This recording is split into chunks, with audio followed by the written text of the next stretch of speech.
The U.S. House of Representatives just passed a bill pushed by President Trump to make massive cuts in federal spending. All of South Carolina's Republican members of Congress voted in favor of this bill, which includes some eligibility changes for some people on Medicaid. Our Josie Frost is at the State House tonight with more on how this will impact South Carolinians on Medicaid. The federal legislation could add work requirements for some Medicaid recipients, but South Carolina is one of 10 states that haven't expanded Medicaid under the Affordable Care Act. Experts say we'd be feeling the effects less than some others.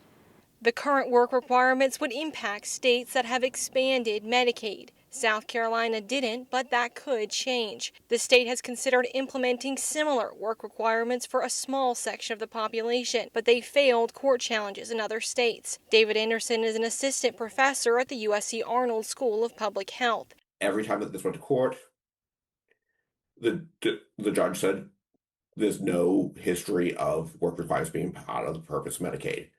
So if this was to be signed into law, the legal argument that this is now a waivable requirement as a program for work requirements could go into play for much larger groups. So this would not be an immediate change to the South Carolina Medicaid program, but it would be a different pathway where it could go down. Anderson said other states have tried work requirements, like Arkansas and Georgia, but thousands lost coverage, not because they weren't working, but because a system to report work requirements wasn't set up yet. They spent more money on administrating the program than on paying medical claims.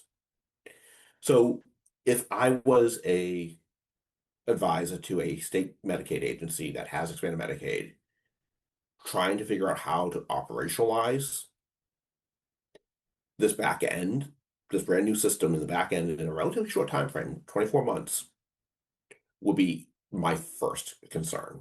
As the legislation makes its way through Congress, Anderson says any changes that are approved would likely take years to roll out. Josie Frost, News 19, WLTX.